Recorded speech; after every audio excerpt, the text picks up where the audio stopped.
Hello cuties, welcome to Python learning series day 30, जहां हम देखेंगे आज फंक्शंस इन पाइथन। और हाँ, पहली बार चैनल पर आए हो तो don't forget to subscribe my channel. तो शुरू करते हैं। पहले तो देखते हैं फंक्शंस क्या है। Functions is a block of code which runs only runs when it is called. ठीक है। Function can return as a data as a result. A function helps avoiding code repetition. मतलब फंक्शंस एक Python का एक readymade काम करने वाला box होता है भाई। सिंपल बोलूं तो इस बॉक्स के अंदर कोड होता है, लेकिन वो कोड तब तक नहीं चलता जब तक हम उसे उस फंक्शन को कॉल नहीं करते। ठीक है।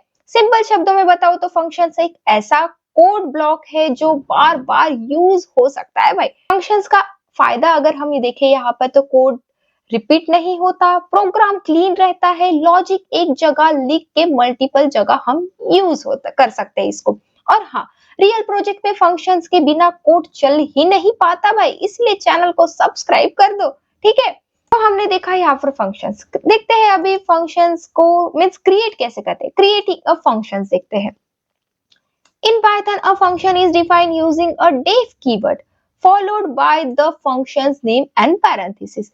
ये हमने यहाँ पर functions create कर दिया with the help of def function. यहाँ पर def my function मतलब function का नाम लिख लो भाई, और print statement आप जो को देना है वो। फंक्शन में फंक्शन बनाने के लिए डेफ कीवर्ड हम यूज करते हैं, ये ध्यान ध्यान रखिएगा। फंक्शन जब आप यूज करने हो तो डेफ कीवर्ड हमें करना ही लिखना ही पड़ता है। यहाँ पाइथन को बताया जाता है कि फंक्शन का नाम क्या है। ठीक है। ये हमें फंक्शन का नाम बताता है सिंपली, और फंक्शन के अंदर क्या काम होगा। जब पाइथन डेव देखता है वो फंक्शन को यहाँ रख लेता है, लेकिन रन नहीं करता भाई, मतलब सिर्फ डेफिनेशन होती है, एग्जीक्यूशन नहीं। ठीक है। तो अभी देखते हैं हम कॉलिंग अ फंक्शन, कि हम फंक्शन को कॉल कैसे करते हैं। हमने क्रिएटिंग तो देख लिया भाई, अब देख लेते हैं कॉल कैसे करते हैं फंक्शन को सिंपली। तो to call a function right it's a name followed by parenthesis. Function को चलाने के लिए बस फंक्शन का नाम लिखना जरूरी है। हमने यहाँ पर फंक्शन का नाम लिखा, हमने यहाँ पर फंक्शन क्रिएट किया, हमने ये ऊपर ही देखा, हमने यहाँ पर सिर्फ फंक्शन का नाम लिखा है। ठीक है। अगर पैरेंथेसिस लगाओ, जैसे ही फंक्शन कॉल होता है पाइथन फंक्शन के अंदर जाता है और अंदर वाला कोड हमारा यहाँ पर एग्जीक्यूट होता है। इंपॉर्टेंट बात ध्यान दीजिएगा, एक ही फंक्शन को हम मल्टीपल टाइम्स कॉल कर सकते हैं बिना कोड दोबारा लिखे भाई। यही होता है स्मार्ट प्रोग्रामिंग और फंक्शन का यूज। अगर मैं यहाँ पर देखूं तो यहाँ पर देखिए, आप देख सकते हो you can call a same function multiple times. हमने यहाँ पर मल्टीपल टाइम्स एक ही फंक्शन मींस एक ही फंक्शन माय फंक्शन, ये मींस फंक्शन कॉल हर बार सेम लॉजिक एग्जीक्यूट होगा, मतलब कोड रिपीट लिखने की जरूरत नहीं होती है यहाँ पर। ठीक है। इसी वजह से हमारा टाइम बच जाएगा, एरर्स कम होंगे और प्रोफेशनल कोडिंग से आप बच सकते हो। ठीक पर हम मल्टीपल टाइम्स फंक्शन को कॉल कर सकते हैं। यहाँ पर हम देखेंगे अभी फंक्शन नेम्स और रूल्स, मतलब फंक्शन को हम किस तरह से लिख सकते हैं। Functions names follow the same rule as variables names in Python. हमने वेरिएबल्स नेम देखे थे, मतलब इनवैलिड वेरिएबल्स नेम और वैलिड वेरिएबल्स नेम कौन से होते हैं, वैसे ही सेम फंक्शंस का भी होता है भाई। Functions name must starts with a letter और अंडरस्कोर। फंक्शन का मींस जब हम लिखते हैं फंक्शन बनाते हैं तो नेम लेटर या अंडरस्कोर से ही स्टार्ट होना चाहिए, नहीं तो वो आपको एरर देगा। A function name can only contain letters numbers and underscores. सिर्फ लेटर्स नंबर्स और अंडरस्कोर्स ही हमारे यहाँ पर फंक्शन में अलाउ है। ठीक है। अगर आप कुछ दूसरा देते हो तो हमें वो डेफिनेटली एरर शो करेगा। Functions names are case sensitive. My functions are different.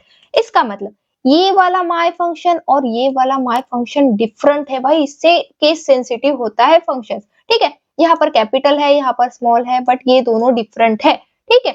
ये वैलिड फंक्शन नेम्स है, देख लीजिए यहाँ पर हमारा जो लेटर से स्टार्ट हुआ है और यहाँ पर अंडरस्कोर से स्टार्ट हुआ है, यहाँ पर भी लेटर से स्टार्ट हुआ है, तो ये वैलिड हमारे नेम से भाई आप यूज कर सकते हो। Why use function? हम फंक्शंस को यूज क्यों करते हैं हमारे पाइथन में। ठीक है। Imagine you need to convert temperature from Fahrenheit to Celsius several times in your program. Without function, you could have to write the same calculation code repeatedly. बरोबर है। अगर हम यहाँ पर temperature from Fahrenheit to Celsius हम several times अगर हमारे programme में यहाँ पर हमें रन करवाना है, मतलब कन्वर्ट कराना है। ठीक है। तो without function you could have to write the same calculation repeatedly. आप अगर फंक्शन का यूज नहीं कर रहे हो तो आपको इस तरह से आप देख सकते हो रिपीटेडली आपको एक ही कोड भाई बार बार लिखना पड़ेगा, जो कि गुड प्रैक्टिस नहीं है प्रोग्रामर के लिए। ठीक है, with function you can write the code once and use it भाई। ठीक है, यहाँ पर हमने एक ही बार फंक्शन क्रिएट किया और कितने बार हमने यहाँ पर यूज किया। ये वाला कोड आप देखो और ये वाला कोड देखो, कितना डिफरेंस है और कितना यहाँ पर रीडेबल। समझो भाई, समझो। यहाँ पर हमने यहाँ पर फॉर्मूला का फंक्शन में डाल दिया, फंक्शन को सिर्फ कॉल किया और यहाँ पर हमने वैल्यू पास कर दी। अब यही फायदा होता है भाई फंक्शन का। अगर मैं इसको रन करती हूँ तो हमारा आउटपुट आ जाएगा, आप देख सकते हो आउटपुट इसका भी आएगा। But it is not real programmer के लिए ये मीन्स सेफ नहीं है और ये मीन्स रीडेबल नहीं है। बहुत ज्यादा मीन्स टाइम कंज्यूमिंग वाला कोड हो जाएगा। ठीक, देखते हैं हम रिटर्न्स वैल्यू। ठीक है, ये रिटर्न्स वैल्यू क्या होता है ये भी देख लेते हैं। फंक्शन, यहाँ पर function can send data back to a code that called them using the return statement. When a function reaches a return statement, it stop executing and sends the result back।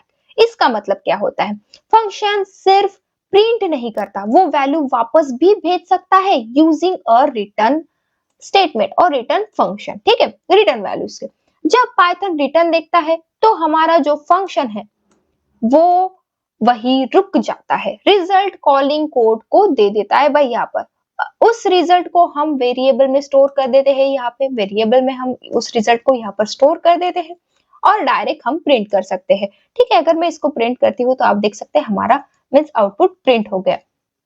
यहाँ पर हमने return दे दिया। You can use the return value directly, आप directly भी use कर सकते हो return value इस तरह से, मीन्स इस तरह से आप रिटर्न वैल्यू प्रिंट कर सकते हो। ये स्टेटमेंट हमारा प्रिंट हो जाएगा और हमारा आउटपुट सेम एज अबो आ जाएगा, आप देख सकते हो। इस तरह से भी आप यूज कर सकते हो रिटर्न को, मीन्स रिटर्न वैल्यू को वेरिएबल में स्टोर करना, मतलब यहाँ पर फंक्शन का आउटपुट फ्यूचर यूज के लिए सेव हो गया। डायरेक्ट यूज का मतलब एक ही लाइन में सेम फंक्शन प्लस आउटपुट हमने यहाँ पर दे दिया भाई। मतलब एनालिटिक्स में ये काम आता है जब कैलकुलेशन का रिजल्ट चाहिए होता है, मैट्रिक्सेस हो गया, स्कोर्स हो गया, हमें कोई प्रिडिक्शंस निकालनी हो, तब ये बहुत ज्यादा यूजफुल होता है। If a function doesn't have a return statement, it returns a none by default.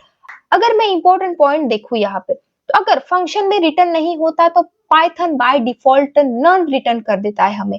इसीलिए जब भी आउटपुट चाहिए होता है रिटर्न लिखना मत भूलना भाई। ठीक है, ये क्वेश्चन आपके लिए, आप मुझे जरूर कमेंट में आंसर बताइए, मैं जरूर रिवार्ड करूंगी, जरूर लाइक करूंगी। ओके, तो ये था भाई हमारा फंक्शन। बहुत सारी इंपॉर्टेंट चीजें देख ली हमने आज। ठीक है, फंक्शन पाइथन का सबसे पावरफुल फीचर होता है, ये भी देख लिया। कोड रीयूज का हीरो है भाई ये, क्लीन कोडिंग का बेस। अगर आप डेटा एनालिस्ट, पाइथन डेवलपर या एमएल इंजीनियर बनना चाहते हो, फंक्शंस को स्ट्रॉन्ग बनाओ। और हाँ, अगर एक्सप्लेनेशन समझ आई हो तो चैनल सब्सक्राइब कर देना, शेयर कर देना, लाइक कर देना। Thank you.